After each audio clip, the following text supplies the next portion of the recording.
My signal is horrible. It's terrible, man.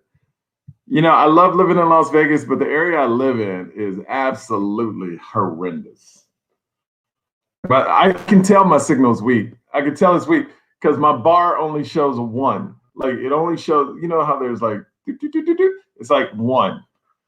Everybody checking in. What's up? I don't know. Is my signal going to get better here? Hold on one second. Let me see. Is it still? I can see Joe Larson in the holding row. Is it? Just shake your. Is it still bad? It's really bad. Hold on. I'll be right back. Let me try some. For all the people watching, I'll be right back. What's up, Lance Ross? I'm trying to figure out this signal. I'm hearing it's bad. I'm gonna unplug it and plug it back in and hit it like a Nintendo cartridge and see if that works. I'll be right back. I'll be right back. Boom, boom, boom, boom, boom, boom, boom, boom.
Joe Larson, is that better?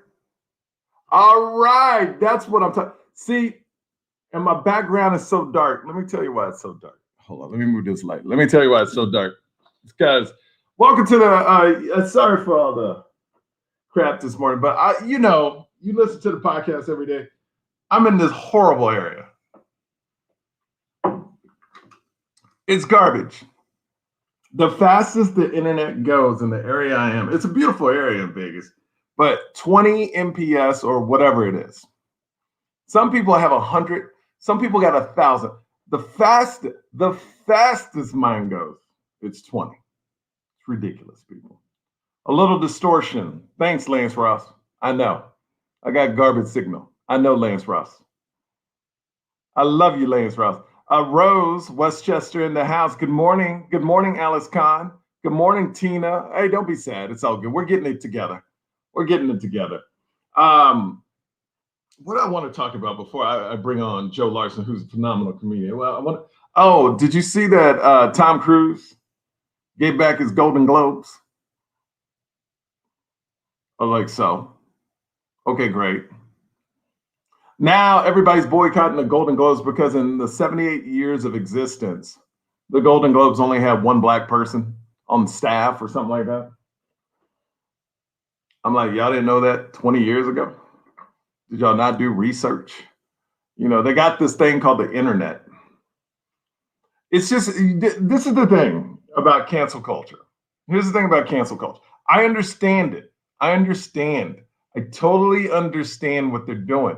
That's great. And everybody's just trying to make a better world. And I get that. But you not going to the Golden Globes is not going to change the world at all. I'm sorry.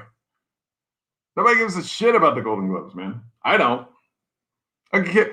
I think, and we talked about this before, I think normal people like me and you, we're just tired of celebrities celebrating celebrities. You know what I mean? What are you wearing and all that crap? I could care less. You know what I wear? The same thing every day. I wear this hat. I wear this black shirt. I got like 30 black shirts, one for each day. Hey, what's up? A D bite. I don't know where you're checking it. Mushud. Okay, I want to try to say your name because I don't want to be disrespectful. Edabite Mushud Ebola. Liza Cardenas, what's up? Yeah, everybody's checking. All right, I want to bring him in before my signal totally goes out. And why the background is so dark today? You know, I got to turn this up even. I don't know what. Hold on a second. Why my background is so dark today? It's because I want you guys to choose. Hit me up in the comments right now. Make sure you give me stars and thumbs. So I'm putting together my podcast studio right now. So do you like the wood look or do you like the brick look? The brick look was in my past studio. Wood or brick? Wood or brick? Let me know in the comments right now. Let me know in the comments. Now, what I love about this dude right here, Joe Larson, is phenomenal comedian. I mean, you talk to him about comedy, like his father was in comedy. So he learned from one of the best. Also, the dude is just so quick. I take him out, he helps me with tags and punches and stuff like that. He's one of those who's just a phenomenal writer. And it's great to bring him on the road. Joe Larson, what's up, bro? Thanks, buddy. It's good to see you, my friend. I think wood. I think that with your slow internet, I think you should go with as old school as possible. You got turn of the century internet. I feel like you got horse and carriage internet. You should go with like a carriage house look. Like Joe, how fast is your internet, man? Do you know? Oh my! I'm in New Jersey. It's as fast as a greased up Italian. Yeah. I mean, that's pretty fast. Mm-hmm, absolutely. Go ahead. Oh, I love your Golden Globes comment. I think that's a fantastic. Yeah, here's the thing: is when you start if you're Tom Cruise and you made millions and millions and millions of dollars off of movies made by companies that pretty much only employ white people, and you're going to give your Golden Globe back, it's placate. It's bullshit. It doesn't affect anything, and you're still feeding the system that's continuing systemic racism. You know what? And my thing is, awards are awards, but when it comes down to it, they really mean nothing. Well, I love that. They really those awards. I mean, look. Now, I'm not saying if I was ever up for a Golden Globe, an Oscar, that would be an honor, and I would appreciate the nomination for any of that. A Grammy, please, on my next comedy album, or a special, please. I mean, it does mean something at the moment. I will say that, but I'm talking about when you're on your deathbed, like which I know because I was there. There's two things you didn't think of at all. One thing I didn't think of was awards. The second thing you never think of when you're on that bed, don't know if you're going to make it or not, is money. Yeah, it's crazy. And you hear people say that. I never once thought about money. All I thought about my family and trying to see them again. And that's it. No, you don't think about money until you're getting better. And then you're like, how much is this going to cost? Oh, no, I'm going to live. 100%. And that is so true. If you guys want to drop some topics you want us to talk about in the comments, you know how this works. This is the Yo Fam. You guys have taken this from 20,000 to 190,000 people on my Facebook page. YouTube, I'm slacking, Joe. I don't know what it is.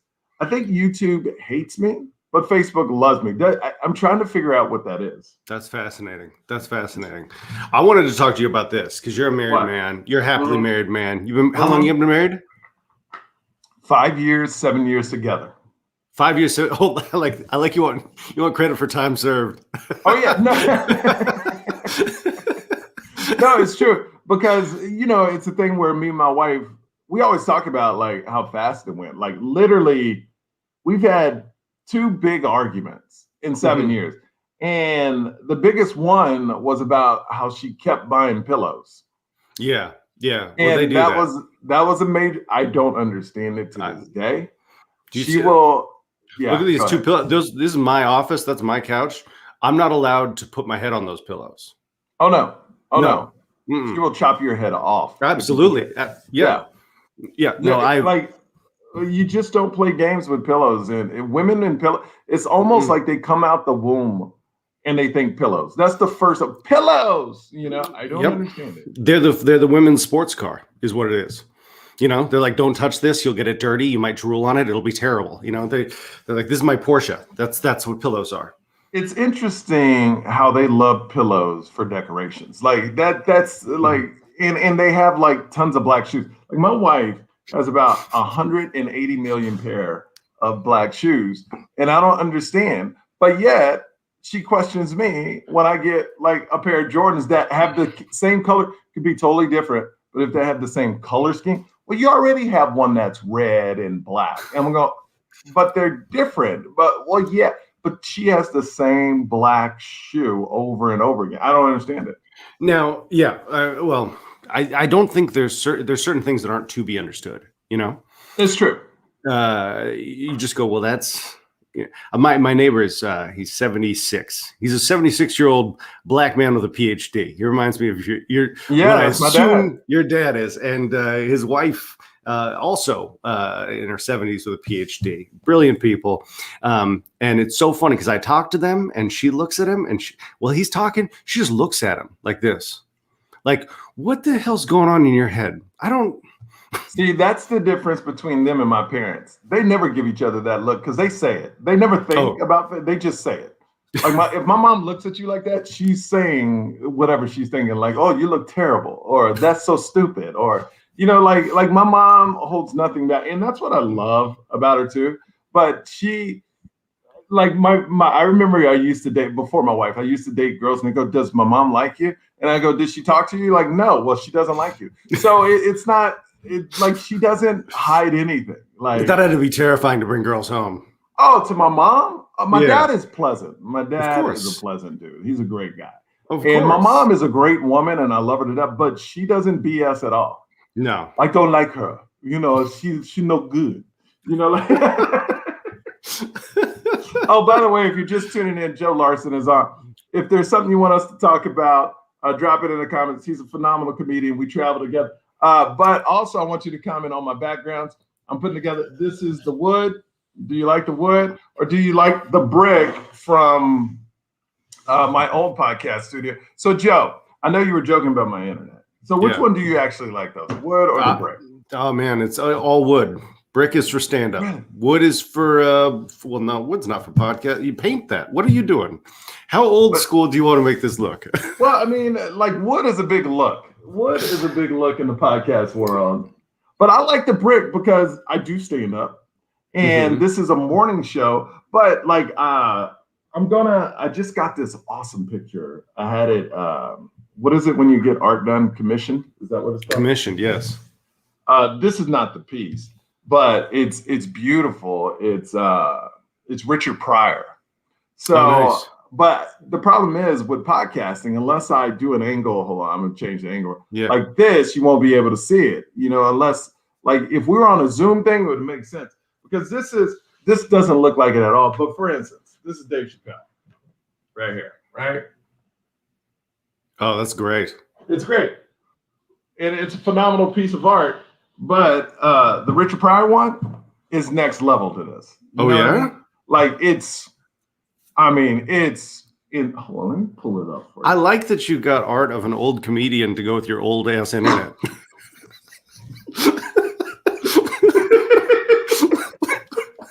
I keep it classic. Absolutely.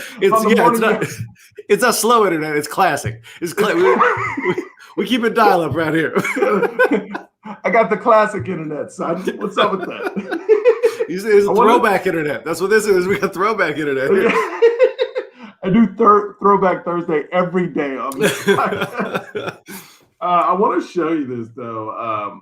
This artist made it. His name, you can follow this artist at Tom John Vaughn. But this is it right here. He made this piece. He did it for me, and then he kept one for himself. Can you see that? Oh, what? Yeah. That's amazing. Oh, look at that. That's beautiful. Yeah, it's insane. So that's going to be the background. Nice.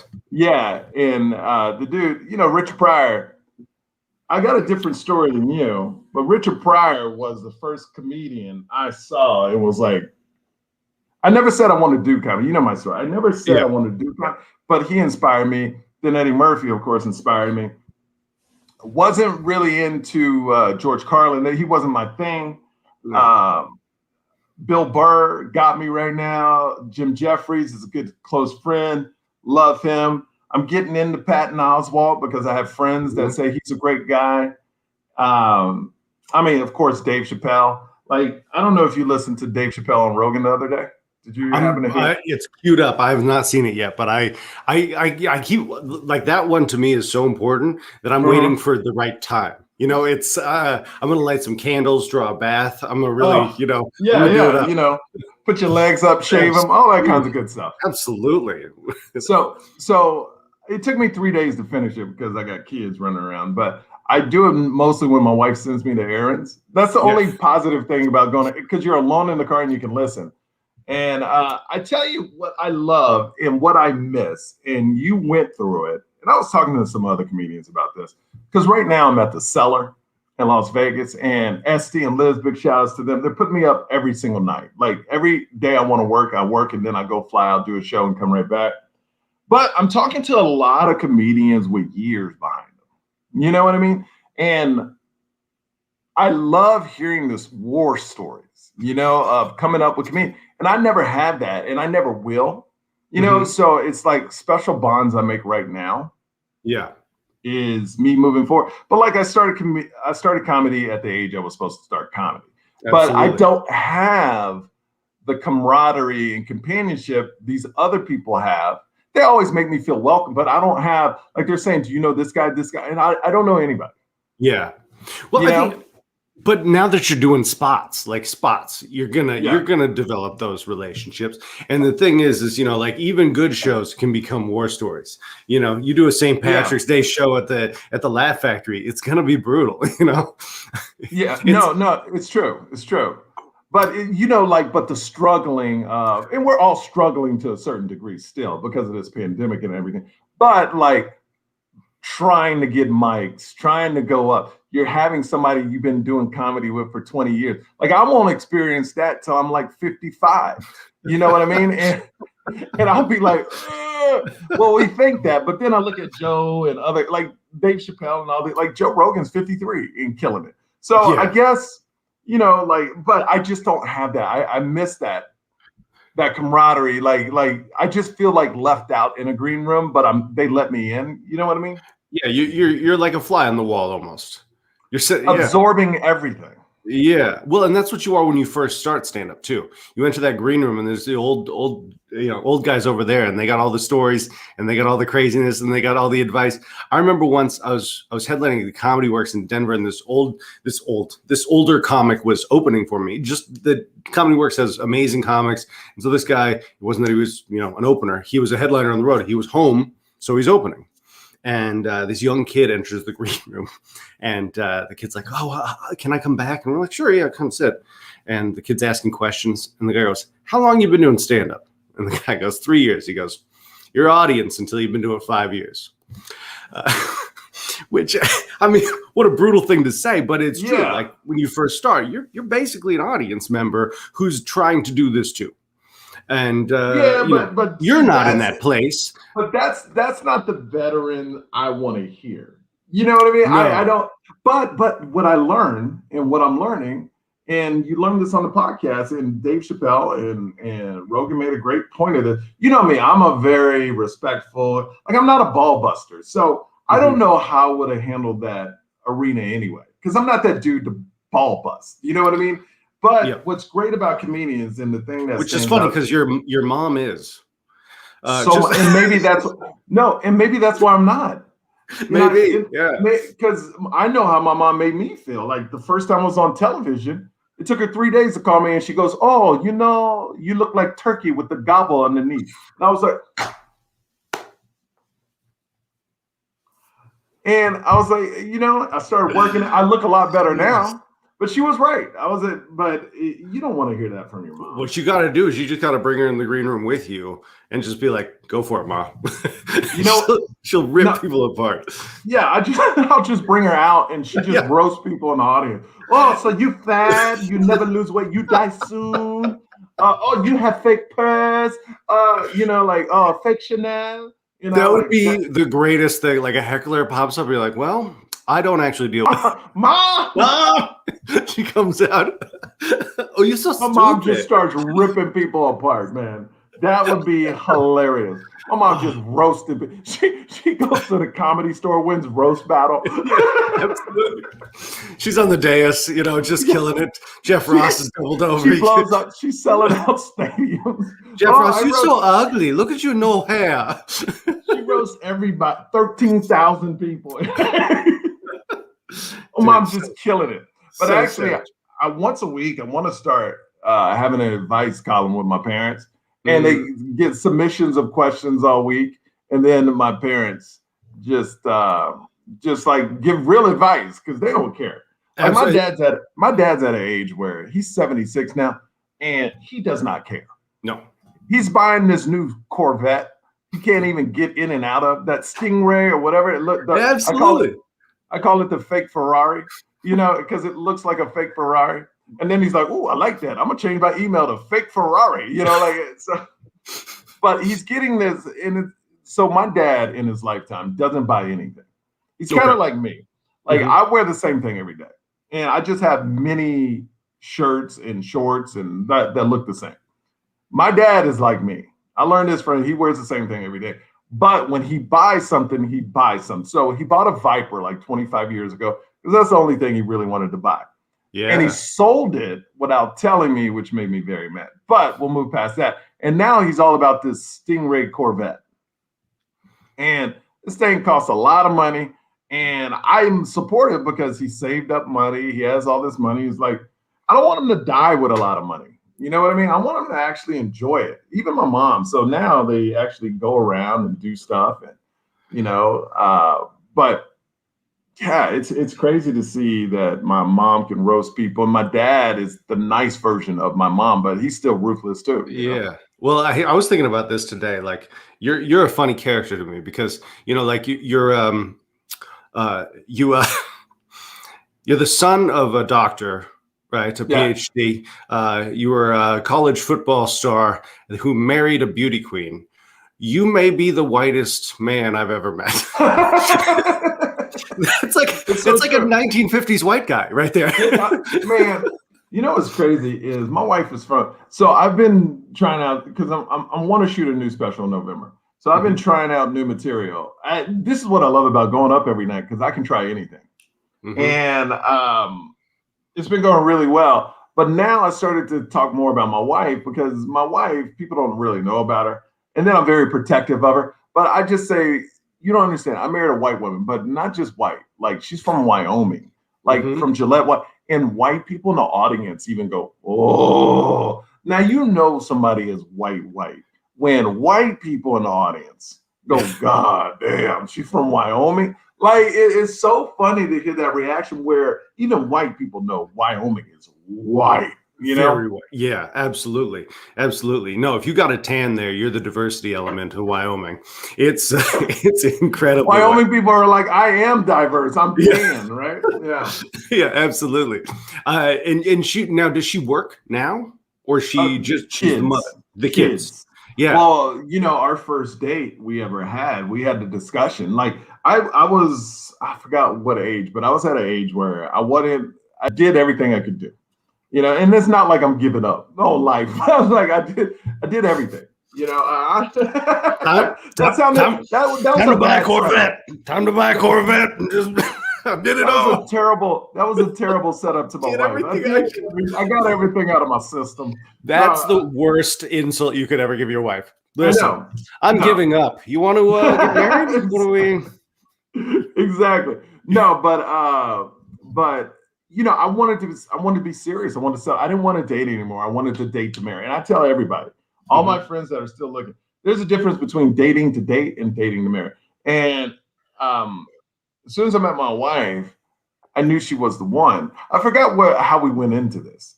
How did we go into this? I was Because there was asking. I said, is she working right now, or is it just the oh, kids? so the first date, See, Yeah. I'm getting old. I'm forgetting shit. No, So no. the first date, we had the discussion about marriage. I go, yeah. I go, if you don't want to get married in the next couple of years, then let's just have a great lunch and move on. Because I was looking to get married. You know That's what I mean? that's an intense opening line. No, it's real, but here's the thing: it's intense if you're not ready to get married. It's not intense because some women, when they reach a certain age, and my wife was really young, they're just ready. They're Yeah. tired of the BS. I think, and if you have that honest conversation, it doesn't mean you're going to get married. It's like if your priorities are not to get married in the near future, then I'm not the guy for you. And Yeah. I was honest, you know. Well, and in Wyoming, they get married usually around 12, 13. So she waited quite a long time. She did. Yeah, she was elderly, really. You know what show I always wanted? Like, I never watched 16 and Pregnant, but I think a great concept that I Yeah. know I can't do because I don't own the rights to it because I've actually looked into it. But I would love to see a show 16 and Pregnant 16 years later. Like the mom is Oh, 32 now and her daughter's 16. I would think that would be fascinating. I remember when I first moved into Brooklyn, there was this the neighborhood that I lived in used to be mostly Puerto Rican, and there's this, there was this building that this Puerto Rican family owned, and very sweet people. And there was this woman who was 42. She said it's my 42nd birthday, and she had this like 2-year-old, 3-year-old that she was playing with. I was like, oh, that's so awesome. Is this your daughter? She goes, this is my granddaughter. I was like, what? Oh yeah. 42 Well, and a grandparent. well, let me tell you, and I'm gonna quote Darnell. This is not my joke, but he has a funny joke where he goes, he has a kid that's a year older than mine, and he Mhm. goes, I call my friends, hey, can your kid come to my kid's birthday party? And he goes, yeah, I got to check if they can get off of work, because all our parents that are me and Darnell's age, their kids are Yeah. like 27, 28 years old. But in Texas, it's like that, man. Yeah. They get married early. So I think it's very geographical Oh where yeah. people get married early, people get married late on the West Coast and the East Coast. It tends to be later in life, depending on where you live on the East Coast and West Coast. But in the middle, I mean, it's gangbusters. It doesn't matter. No, I remember when I had my first kid when I was 28, which in New York City, people were like, you've gone through puberty? Like that's how young they thought I was. They're like, how did you at 20, you can get an erection at 20? That's amazing. You're so Well, old let for me your ask age. you before you move on, were you ready though at 28? Is this something because 28 to me, I was living in Miami, throwing it up till 6 a.m. You know? Well, yeah, I mean, so my wife is 8 years older than I am. And she also is a doctor who works with a lot of fertility issues, right? And so she's going every day in her office. Women can't get pregnant, can't get pregnant, can't get pregnant. I'm 28, so she's 35 at the time. She's like, if we want to start a family, it could take 2-3 years, So, and then so in my head, I'm going, okay, what's that? 30, 31, like, all right, then we get pregnant at 31, then I get at 32. Like, yeah. I mean, that's about right. And by the end of that conversation, I swear to God, she was like, hey, guess what? I'm pregnant. But what you forgot about that conversation is she's 38, 39. Yeah, totally. Yeah. Well, then, yeah, and so she was like, that was another thing that pushed me. I was like, okay, well, if we're gonna do this, it's got to start happening. And so at 28, I was a child that had children. But oh my God, I couldn't imagine. Like, how rough was it for you at 28 being a father and being a comic? That's tough. Yeah, but I mean, I guess like you said at the start, my dad was a comic, so I watched him do it wrong so many times. Yeah. And see what screwed up and see what you do right, and because there are awesome things, like your kids love pools. Yes. Right? Every kid loves pools. So you're like, hey, guess what? I'm in Brooklyn. I don't have a pool. I don't have a backyard. So I'm like, hey, you guys want to go on the road? I'm staying in a shitty Howard Johnson's that has a pool. And they're like, what? A pool? And they're like, so they get to jump on the beds and, they can't do that at home and they get to swim in the pool every day. And they're stoked about that. And it's like, crappy road gig. But You know what? I never thought about that. So when you take your family, is it like a car ride? This is places you could all drive to, I would imagine, because it's expensive to load up a whole family unless you get a gig like in Orlando, Denver, somewhere where it's family friendly and you want to like go sightseeing and stuff like that. Yeah, like when I work, I usually work Hilton Head once a year, and so I'll take the family to Hilton Head, and then okay, what is Hilton Head? Hilton Head, North Carolina. Oh, I've never been South Carolina. Oh yeah, it's beautiful. It's absolutely gorgeous. But it's a great little beach vacation, and the gig pays for the vacation basically. Yeah, and it's a wash at the end. Yeah, it's a wash, but it's a free vacation for the family, and so it's great. And it's memories. It's memories. Yes. How is your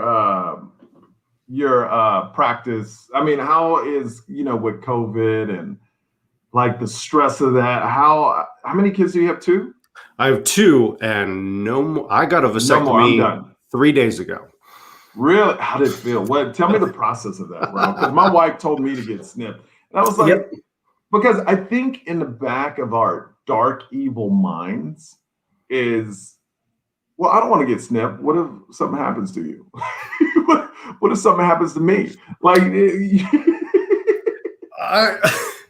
See, that's the thing that I don't understand, because it's like it don't matter who I'm with if something happens to her. I'm done having kids. I don't want any more. But you can reverse it, can't you? You can reverse it. Yes, absolutely. It was the wildest procedure, and I think it's so fascinating because I tell my buddies about it, and half of them are like, "Oh yeah, I got one." It's like tattoos almost at this point. Everybody's got one. So what is the procedure? Tell me. So they obviously they knock you out for this, right? Nope. Wide awake. Yeah, I was wide awake. It was bananas. Okay, so, take it. I mean, like, you're play-by-play this. I gotta hear this. Go into the urologist for the initial visit, and he just goes, "Okay, here's what it is. Basically, you sure you want to do this? It is reversible, but it's a pain in the ass. It's expensive. It's a 3-hour actual procedure. To reverse it." And yes, I want to do it.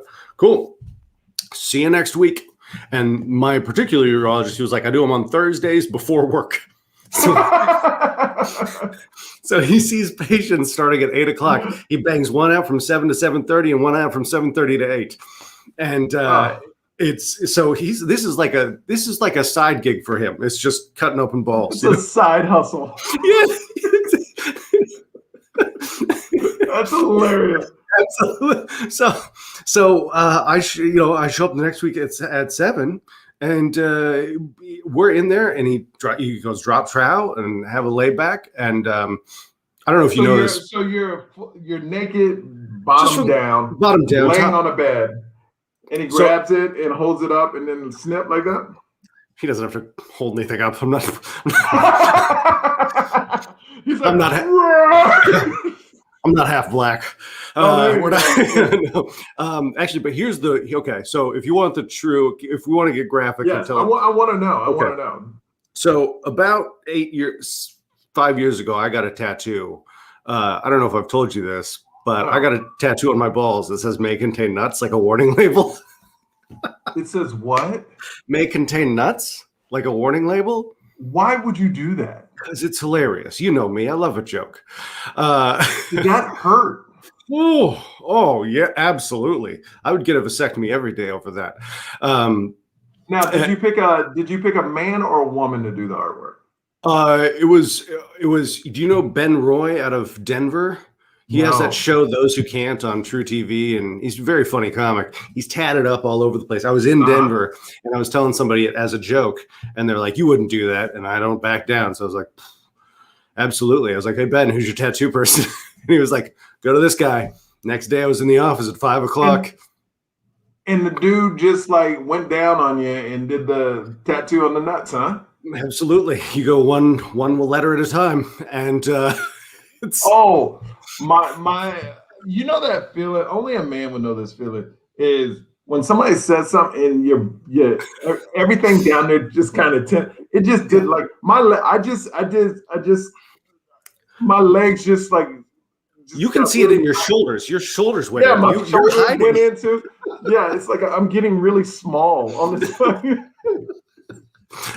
After this, you're just gonna be crying in the fetal position in a shower. Oh my God! So you really got a tattoo on your nuts Yeah. that says "This may contain nuts." May contain nuts, and he started with the S, and the last letter. You went backwards. Yeah, well, because I didn't realize this at the time, but he was like, he was like, this is going to be horrifically painful, and so you just grab it, you stretch it out, you dig your knuckles into the pad, and he carves a little S in your balls, and then I shake it off, and I come back like, and I come back and I go, let's do this, okay, well, let's get the T in there, and he goes, really? And I go, yeah, and he goes, honestly, I just thought we'd have an S on your balls. For Super Balls. Like Super Balls, absolutely. That was his thinking. I was like, that's pretty good. Not gonna lie. But so I walk into the urologist's office 5 years later, and I've got this little secret. So I go. We're going through. There's so many questions I can't ask you on this podcast, but I think it's so. How long did it take? The tattoo. The tattoo. That was about 20 minutes, same as the vasectomy. I will never look at you the same, Joe Larson. No, he shouldn't. This contains nuts on your nuts. So did the doctor at least laugh when you saw the urologist? So I go in and he's saying that you can't have sex for a week. And I was like, I'm married with 2 kids. It's not a problem. He said it twice, like I had sex last week, Yeah. And I'm not a stallion anymore. Yeah, come on. And then he was like, and you can't strain while pooping. And I was like, well, there goes my weekend. And then he was like, and then he goes, you can't lift anything heavy. He goes, what do you do for a living? And I go, I'm a stand-up comedian. And he kind of double takes. He goes, that's a new one. He goes, I never got that. He goes, that's a new experience for me. I've never had that experience. That's brand new. I don't get a lot of new, not a lot of people coming here and stump me, not a lot of new things. And I was in the back of my head, I was just like, just you wait. You want to go with new. And so he goes to examine and he's feeling around and then he goes, is that a tattoo? And I go, yeah, it says may contain nuts. And he's got his hands on my balls and he goes, and he rubbed his face with the hands that were on your balls. Yeah. He was like, wow. That's how much it threw him. He was like, what the? And so we have a little conversation about that. And he's leaving the room. He goes, man, I wish I could tell somebody about that. Because with HIPAA rules, you can't tell anybody anything. Did you sign a waiver so you could tell everybody? I told him. I said, go for it. And then when next week when we come in for the vasectomy, the first thing he does is he opens the door. He goes, that tattoo threw me. Really? That's great. Okay, now let's get back to the vasectomy. Okay. So what they do is they start on one side. They start on one side of what? Your sack, because there's two lines that they're cutting. I'm getting small again. It's like 2 headphones, right? So what they do? Okay. So they make a little incision right here, right? So it's like this, whoop, and then they go inside and they pull the headphone out, right? And then what they do? Then they go, and then they sew it back up, whoop, boom, and then you're blowing blanks. It was, yeah. No, it's like he shoots you. That's full the name of my Novocaine. new special, by the way. Blowing blanks. That would be an amazing name for blowing blanks. Every joke I say just dies. It's dead before it comes out. Blowing blanks. Yeah, it's Billy Blanks' brother. Blowing blanks. But yeah, they shoot you full of Novocaine. They cut it open. They clamp so you don't feel it then? I mean, do you feel the shot when it goes in with the Novocaine? Yeah, but it wasn't bad. It was this tiny needle, And then the one part when they clamp your vas deferens, which is that part they're cutting, it feels like you get kicked in the balls. And for like 2 days, it kind of feels like you did. I don't not like you're getting kicked in the balls, but like you did, and you can still kind of, like 5 minutes later when you're like, Hey, buddy. Man. Oh, sorry, my son just wanted. What's up, Oh, buddy? yeah. Good morning. You want to say hi to Joe? Come here. He's like, no. He looked at Joe. Was like, nah. It's like, I He's don't like, trust I'm that good. guy. He's like, he's sitting there now. He's making. What are you doing, bud? So, buddy, are you in or out, bud? He's just looking at the wall, going, Nice. yeah, that's my kid. It's my morning routine as well. Yeah, he just want. Hey, Oliver, say hi. Say hi. Come here. Okay, bye. Close the door. Now he's just. I might have to lock it. Hang on one second. Yeah. Hey, Oliver, come here, bud. Come here. Hi, honey. Good morning. Can you close the door? Yeah. Okay. Can you lock it up? Oh, let me see my baby girl real quick. Come here, sweetie. Oh, hi. See, he wants to say hi, Joe. This is Elise. Oh, Elise. Hi. Hi, sweetheart. That's Joe Larson. Oh my goodness, she is adorable. He just got a vasectomy, and he's telling me about it. Mm-hmm. Yeah. She makes no expression when she sees you, Joe. Yes, this is she knows I'm impotent. She's like, that man has no power. You've lost all your power. I've lost all power. It's like he's not a man anymore. Nope, absolutely not. Just a shell of a human right there. She sees right through me. And I think you're giving her a headache because she kept doing this. Yeah. No, she's just looking for those pillows. Look at those pillows, Elise. Oh yeah. Look at that. Look at the pillows? You like those pillows over there? Yeah. Oh, she wants to go back to mama. Okay. There you go, sweet. Up. What's wrong, Elise? Sorry, Joe. This kind of went off the hinges. No, this is great. Family life is the best life. All right, buddy. Oliver, do you want to say hi or go? Can you lock the inside? Just turn the lock. Thank you, baby. Yeah, I gotta lock my kids out of here. So that's what happens. So you're thinking, or your wife is. You're not thinking about it. Your wife is thinking about. Oh yeah, 100%. Yeah, 100%. So two and out, no more. Oh no, that's me too, though. I'm done. Yeah, I'm done. Like, there's no way I'm at. Like, and I tell my wife this, so I'm saying nothing that. It's not about the kid. It's about dealing with the wife for another kid. And it's not mean because it's very stressful to them. Yeah. You know what I mean? So it's not even about the kid. It's about a man having to deal with a wife that, loves breastfeeding and she wants to breastfeed till 2. But at that same time, that puts a lot of pressure on her because she's always needed. And I couldn't imagine, because my wife literally has the last 6 years, off and on, been needed, on call all the time. And mentally, I would imagine I see it's stressful. You know what I mean? Because she can leave the baby with me, but if that baby's hungry, there's nothing I can do. No, absolutely. So I try to give her breaks. Like the times I give her breaks, she feeds the baby, and then I watch it. I watch our little girl because I know at least for an hour and a half, 2 hours, it's fine. She's fine. So it's I couldn't imagine being attached to something like that. So for 4 years of her, 3.5 years of her life,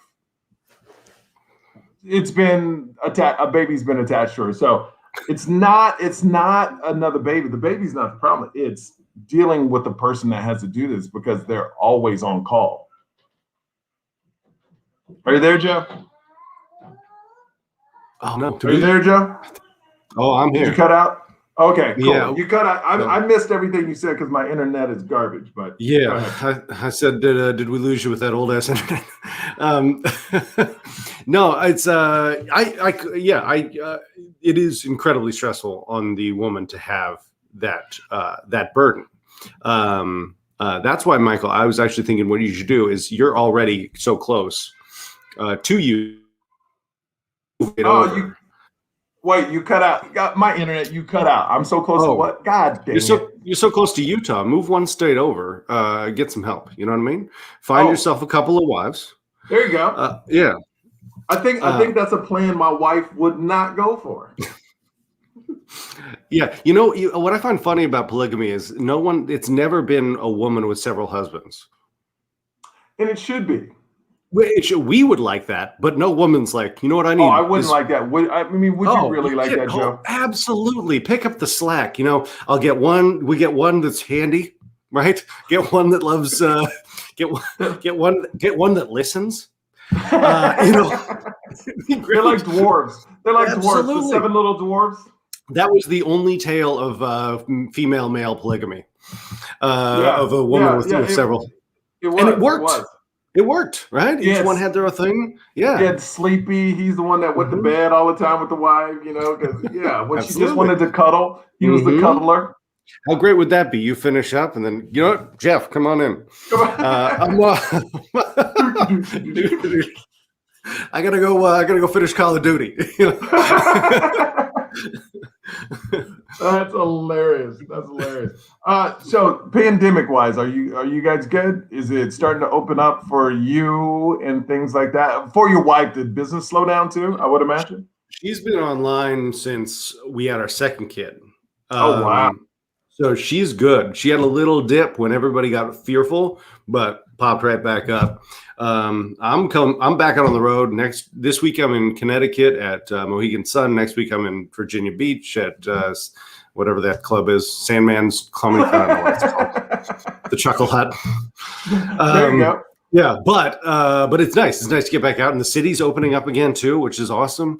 It's fun to do sets. If you don't know, Joe Larson lives in New York City. Is it weird? Because I had a friend go there a couple weeks ago, and it's almost like people in New York are waking up. Still, kind of, it doesn't feel like New York, but it's kind of like when you first wake up, let's get our bearings, let's see what we can do outside, type of.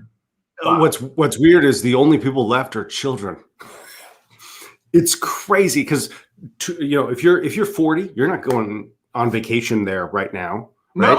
No. And if you're 40, you left the city. Chances are you got money. You got a couple bucks in your pocket. You're like, I'm not quarantining in an 8x8 cell. I'm going to go to Connecticut or go to somewhere, anywhere else. I'll go to my second home. That's right. So no one who's old, even reasonably old, is still in the city. So you walk around and it looks like a daycare. It's hysterical. The parks must be packed. Oh yeah, you go to the shows and it's like, hey, is anybody legally allowed to rent a car? And they're like, not yet. You know what's interesting is since I'm in Vegas, they have an Uber shortage and a Lyft shortage, so it's taking people forever to get somewhere. So that's a big problem in Vegas. But another problem when I was traveling, I tried to get a rent-a-car, and all the rent-a-car places don't have rent-a-cars because they sold all their cars during the pandemic.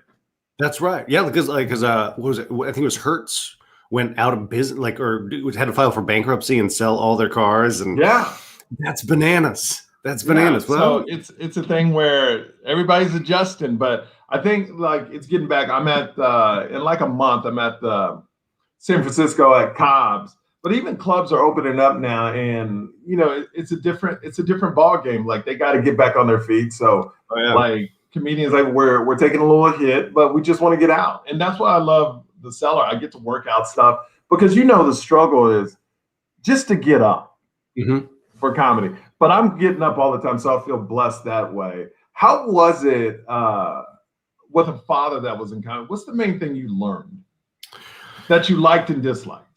I think, wow. I'm going to ramble through this because I'm not entirely sure. Okay, yeah, go for it. I think that, the things that I really learned that I liked initially was like what I was saying on the road as a kid. It was like, okay, cool. We get to go do all these things and go to all these places that you wouldn't necessarily go to. The other thing that I really liked as a kid was the group of friends that he had were always interesting, fun, and different, they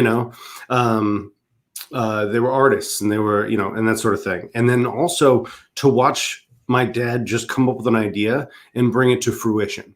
I got an idea for a music video. I'm going to do, he won an award to bring it full circle for on MTV for music videos. He built, back when they did that.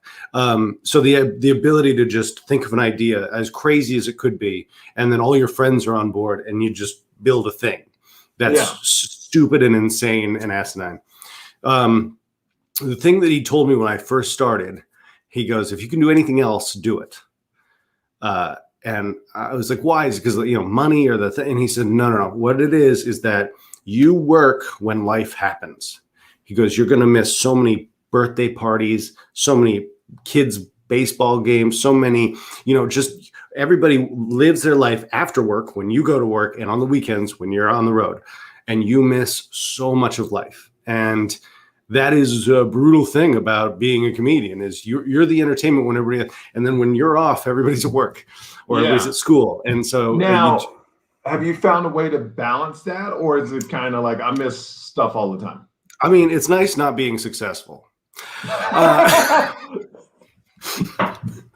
You forgot to mention that only happens if you're successful.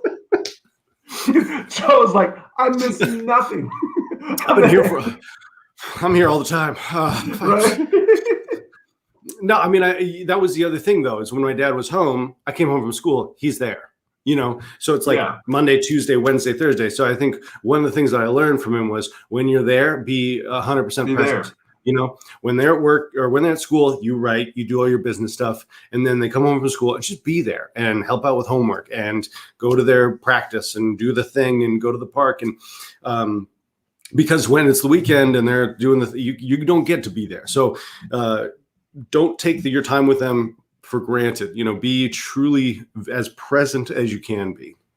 Nice. Just a minute. I'm working on. God, right. Get out of here. All right, Joe Larson. Actually, my kids are losing it, and I know my wife needs help. But, bro, thanks for dealing with my terrible internet. I appreciate you. Everybody follow Joe Larson. It's on the screen at comedian Joe Larson on Instagram, Twitter, all that good stuff. At comedian Joe Larson on Instagram. What about Joe on Twitter?